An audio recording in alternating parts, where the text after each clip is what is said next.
Hi வணக்கம் நண்பா நண்பீஸ். தமிழ்நாடு அரசு ரீசெண்டாக அறிவித்த அந்த புதிய ஓய்வூதிய திட்டம் பற்றி தான் இப்போ ஊரே பேசிகிட்டு இருக்கு.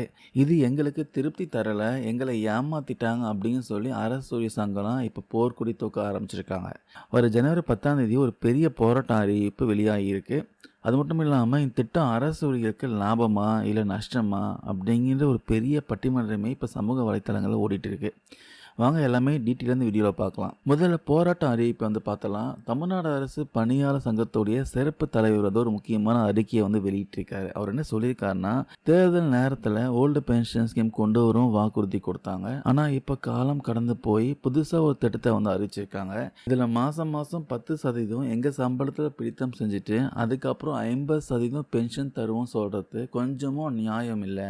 இது எங்களுக்கு ஏமாற்றத்தை தான் தருதுன்ட்டு கொந்தளிச்சு போயிருக்காங்க. இந்த ஓல்டு பென்ஷன் ஸ்கீமில் ஜிபிஎஃப் பிடித்தம் இருந்துச்சு. ஆனால் அதுக்கப்புறம் மற்ற 3 திட்டங்களும் பார்த்தீங்கன்னா அதை கண்டுக்கவே இல்லை. அதனால் ஓல்டு பென்ஷன் ஸ்கீமை மீண்டும் அமல்படுத்தணும் கோரிக்கையை வச்சு வரும் ஜனவரி 10ஆம் தேதி சென்னை, கோவை, திருச்சி, நாகப்பட்டினம், திருநெல்வேலி ஆகிய 5 மண்டலங்களில் மாபெரும் ஆர்ப்பாட்டம் நடக்க போகுது. சரி, இப்போ முக்கியமான விவாதத்துக்கு வரலாம். இந்த டேப்ஸ் திட்டம் நிஜமாகவே கவர்மெண்ட் எம்ப்ளாயீஸ்க்கெலாம் பாதகமாக இல்லை சாதகமாக? அரசு தரப்பில் என்ன சொல்லியிருக்காங்கன்னா, இந்த திட்டத்தை செயல்படுத்த முதற்கட்டமாக 13,000 கோடி ரூபாயும் வருஷம் 11,000 கோடி ரூபாயும் தேவைப்படும் சொல்கிறாங்க.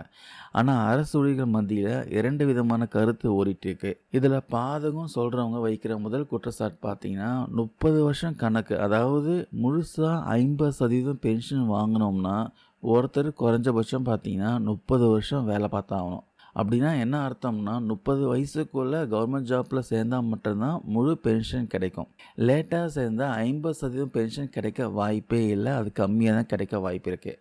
இது இளைஞர்களுக்கு பார்த்தீங்கன்னா ஒரு பெரிய செக்மேட்டாக இருக்கும். அடுத்ததாக அந்த 10% பிடித்தோம் என்கிட்ட 10% பென்ஷனுக்கும் 12% பார்த்தீங்கன்னா வருங்கால வைப்பு நிதிக்கும் பிடிச்சிட்டா வீட்டுக்கு நாங்கள் எடுத்துகிட்டு போகிற சம்பளம் பார்த்தீங்கன்னா ரொம்பவே குறைஞ்சிரும். என்கிட்டயே பணத்தை பிடிச்சி எங்களுக்கே பென்ஷன் தரத்தை என்ன நியாயம் அப்படின்னு சில கேள்விகள் பார்த்தீங்கன்னா ஊழியர்கள் வைக்கிறாங்க.